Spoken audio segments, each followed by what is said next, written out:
Good afternoon, everybody. How you going? Stinky hot summer's day.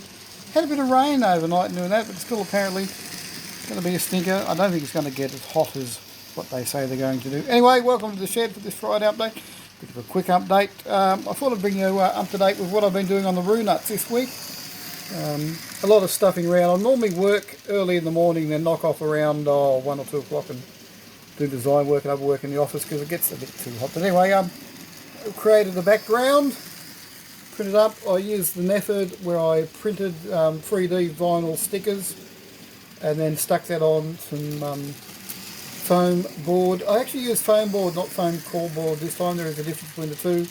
Got it from local cheap shop. Actually gave it to me for free because the sheet was a little bit damaged. But so there, that's the new back scene. I'll just try and show you all in from this angle. I did make a bit of a stuff up, but I've also managed to hide that, which I'll show you in a sec. Also this week I got on and did all the grass, relayed all that, so seeded the place, instant overnight grass type thing, so it's all been that. And playing with the location of bits and pieces, so I've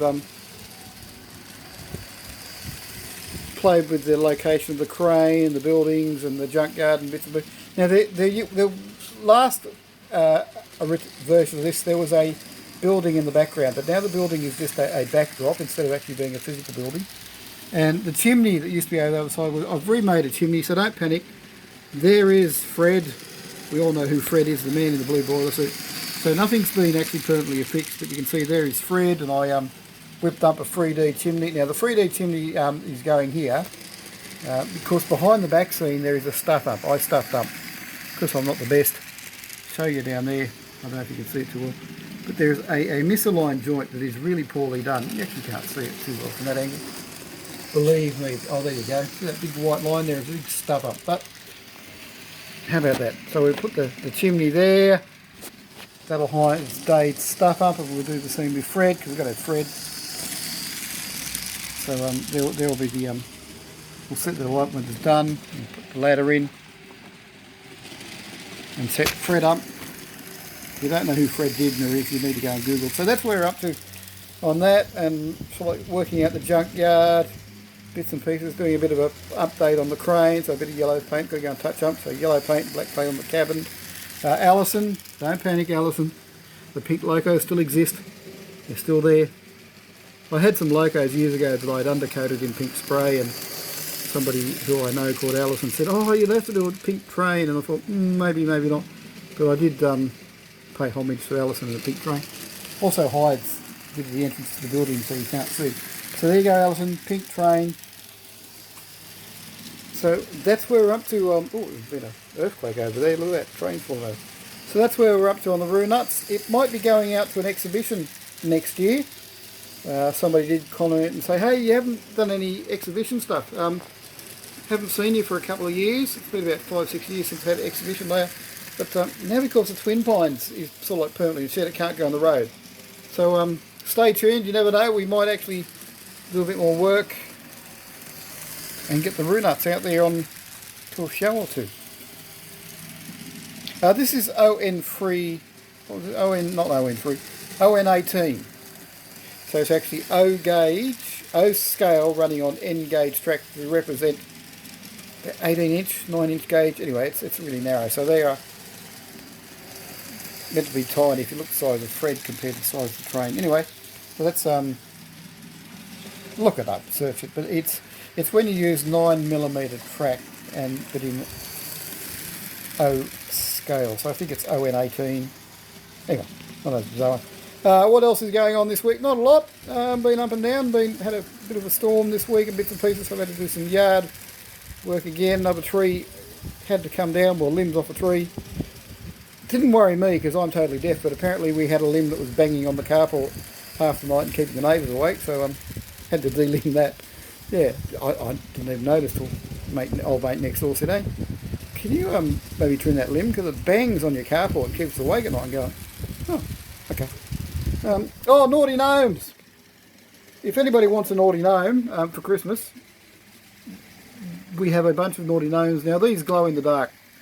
I tried to order some glow in the dark to do some Christmas projects like I did last year, My supplier couldn't supply me with the material he had, so he sent me a roll of stuff I did end up paying for, which was far cheaper.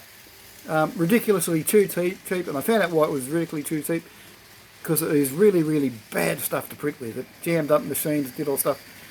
So the compromise was that I put a very, very coarse nozzle in the printer and been pushing this through at high speed. So these aren't fine detail, there's nothing flash about them.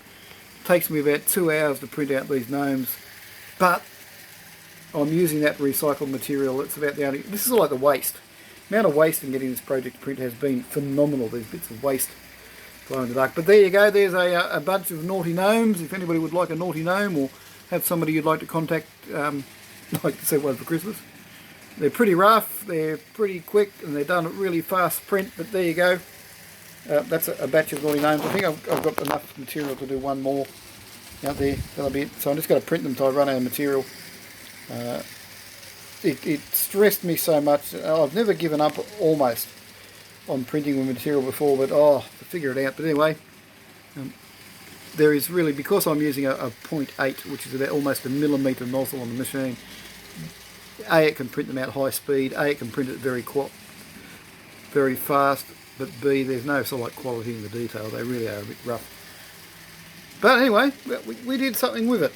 I did try printing some glow-in-the-dark angels like I did last year out of the same material, but no, the only file that we could actually get a decent result from is Naughty Gnome. So they are, and they're glow-in-the-dark Naughty Gnomes, just to be different. So if you want a Naughty Gnome for Christmas, let me know, we'll fix you up with a Naughty Gnome. That's about it for this week. I'll show you what them go on. Yeah, so this machine out here, still printing out, spitting out Naughty Gnomes left, right and centre. That's the next one.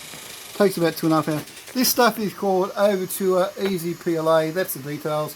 If you see it selling cheap around the internet, avoid. It really is not much top. So there, that's a review. This is a Benchy at 0.4.